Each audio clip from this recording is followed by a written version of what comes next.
You've heard the story of Adam and Eve, but do you know what really happened after they left Eden? Imagine yourself in their shoes. A perfect world with crystal clear rivers, trees loaded with fruit, and the constant divine presence. Now, all of that is behind us. The gate of Eden closed, and in front of them was a hostile, unknown, and frightening world. What would you do? What would your first day be like? Adam and Eve took their first steps out of the garden with a heavy heart. Behind them was the sound of cherubim with flaming swords, blocking their way back. Ahead, a strange and threatening silence.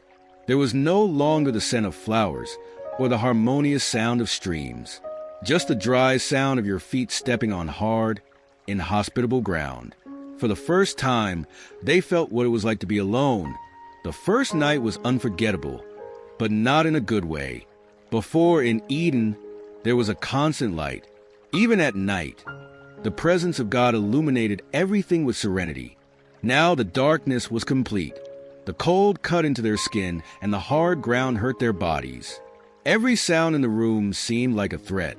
Adam and Eve lay on the floor, but they could not sleep. Fear kept them awake. It was a new fear, a fear they had never felt before. The fear of being hurt or of being forgotten by God. But that was just the beginning. The next day, they arose tired, hungry, and with one overwhelming question on their minds. How would they survive? In Eden, food was within reach. They just needed to pick the tastiest fruits. Now trees were scarce, and many of the fruits they found tasted bitter or were dangerous. Hunger began to bite, and Adam realized that, for the first time, he would need to fight to live. Adam began to dig the earth with his hands. The work was hard and frustrating. The curse that God had pronounced soon proved real. The earth did not cooperate. Even after hours of effort, it seemed like nothing changed. His hands were injured, his muscles ached, but he didn't give up. He knew that his survival and Eva's depended on it. Meanwhile, Eva explored the surroundings in search of something edible. But what was once simple now seemed impossible. Some plants were bitter. Others caused stomach pains. Over time, she learned to identify the ones that were safe. But with each mistake, the body suffered the consequences. This learning process was slow and full of obstacles, but little by little, Adam and Eve began to adapt. Years later, Cain's birth brought a moment of unexpected joy. Eve, in the midst of labor pains, remembered God's words about the difficulties she would face in giving birth. But she couldn't imagine what that would mean. The labor was intense, the most painful moment she had ever experienced. Her scream echoed across the hills as Adam helplessly held her hand and prayed. When Cain was born, they both cried. They had brought new life into the world. But they also knew that it would carry the weight of inherited sin. Raising Cain was not easy. They needed to teach him everything they had learned: how to plant, how to identify food, and how to survive. But the world outside Eden was cruel, and Cain grew resentful. He never knew Eden, but he felt like something had been taken from him. This feeling of emptiness accompanied him throughout his life. Abel's birth brought an interesting contrast to the family. While Cain was reserved and intense, Abel was calmer, more connected with God. This difference between the brothers soon became evident. Adam tried to keep the peace, but the rivalry grew. When the two began to offer sacrifices to God, the tension reached its limit. God accepted Abel's offering, but rejected Cain's. This was enough to arouse deep anger in the firstborn. Imagine for a moment envy gnawing at Cain's heart as he watched God's favor upon his brother. This resentment turned into hatred, and the hatred led to the first homicide in history. When Cain killed Abel, the impact was devastating. Adam and Eve, who had already faced the pain of losing Eden, now faced something even more cruel: the loss of one child at the hands of the other. Eva's pain was indescribable. She cried day and night, while Adam, consumed with guilt, tried to find the strength to comfort his wife. How could they move on after that? It was in this moment of darkness that new hope was born. Eve became pregnant again, and gave birth to Seth. 7 was a milestone in the history of humanity. He was a symbol of a new beginning, and through his lineage, humanity began to rebuild its relationship with God. Among his descendants, Enos appeared, the first to call upon the name of the Lord again. Meanwhile, Cain, burdened by the weight of his guilt, wandered to distant lands and founded the city of Enoch, beginning a lineage marked by cultural advances, but also by distance from God. As the years passed, Adam and Eve grew older. Their lives were long and full of challenges. Adam lived more than 900 years, according to reports, and dedicated his time to teaching his descendants about the lessons he had learned. He talked about Eden, about God's promise, and about the hope that one day humanity would be redeemed. Eve, even in her old age, remained a figure of wisdom. She taught women about the importance of faith and resilience, showing that, despite mistakes, there was always an opportunity to start over. When the time came for her departure, she left a powerful legacy, not just for her family, but for all of humanity. Today, the story of Adam and Eve still resonates in our lives. Your choices, your mistakes, and your overcoming reflect the dilemmas we all face. Eden may have been lost, but hope remains alive. But have you ever stopped to think? The story of Adam and Eve is not just a narrative about the past. It is also a living metaphor that reflects the dilemmas we face every day. Every choice we make, every step toward good or evil, carries the echo of the decision they made in Eden. Now, imagine the extent of their legacy. From 2 human beings came an entire lineage that shaped the history of humanity. But do we know everything about what happened after he left Eden? Are there parts of the story we don't know? Some scholars suggest that Adam and Eve may have faced many other challenges that are not recorded in sacred texts. After all, we are talking about a time when the world was just beginning. How did they deal with natural phenomena like storms, fires, or even predators they were unaware of? How did they explain to their children what had happened in Eden? These moments, although undocumented, make us reflect on the effort it took to establish the foundation of civilization. Adam and Eve were not just survivors. They were the first teachers, the first farmers, the first parents. Every discovery they made, from how to farm to how to protect their family, was passed down and became the foundation for future generations. Now, think about something. What would it be like to live hundreds of years like Adam and Eve did? The Bible reports that Adam lived more than 900 years. Can you imagine carrying the weight of your choices for so long? Watch your descendants grow, spread, and often make the same mistakes. Each new generation was a living reminder of the lost Eden, but also of the promise of redemption that God had made. And yet they continued. Adam and Eve showed that even when all seems lost, there are still reasons to move forward. Every day outside of Eden was a day of learning and overcoming.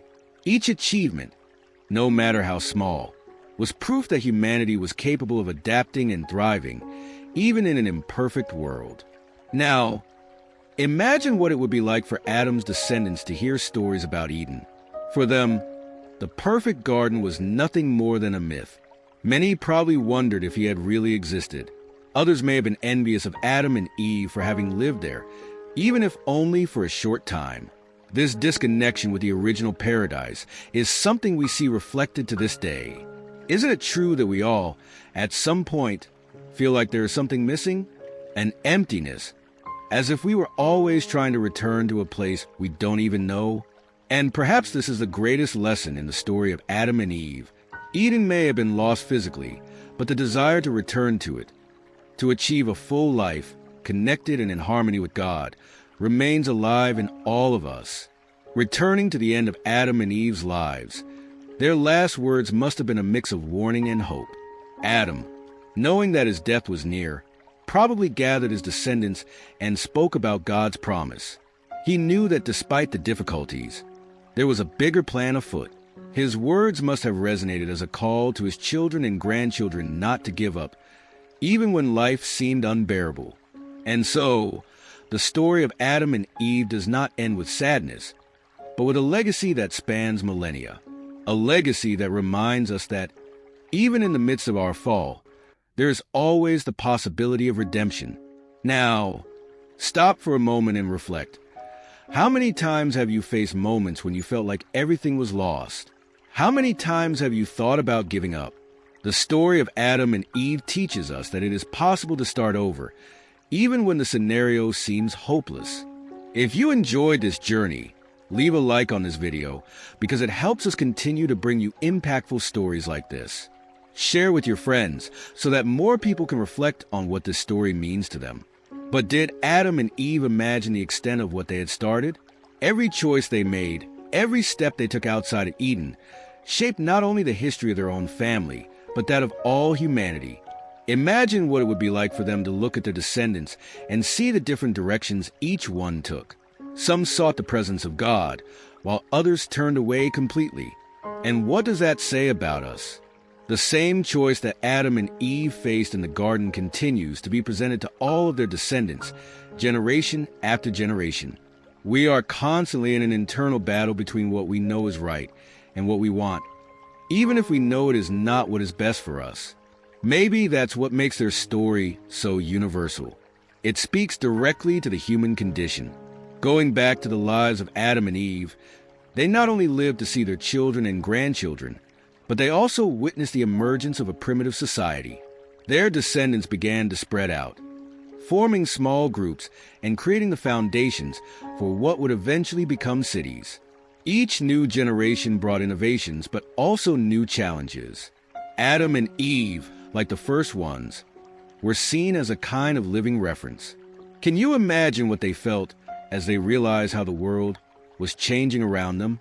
Adam, with his advanced age, could see how people began to depend more on themselves and less on God.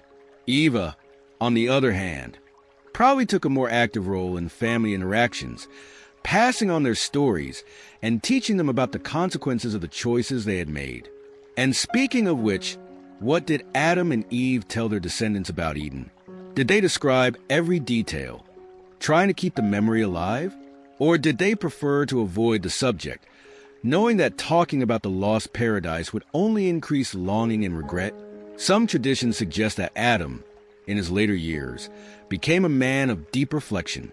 He understood that his life was not just a story of mistakes, but also of learning and perseverance. By passing this on to his children and grandchildren, he helped create a sense of purpose. The idea that, even in the midst of difficulties, there was a promise of redemption on the horizon. And it's curious to think, did Adam and Eve have any idea of the impact of their lives? Did they know that, thousands of years later, their stories would still be told, debated, and reflected upon by billions of people? Now, I want you to think about something. In today's world, with so many distractions and choices, aren't we, in a way, recreating the same dynamic as the garden? We are constantly tempted to choose paths that we know take us away from what is right.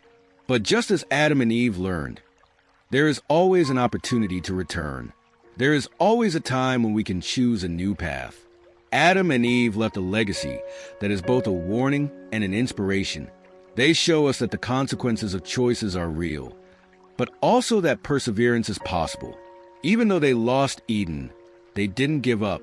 They rebuilt their lives from scratch, learned to survive in a world that seemed to reject them, and found ways to pass on faith and hope to subsequent generations.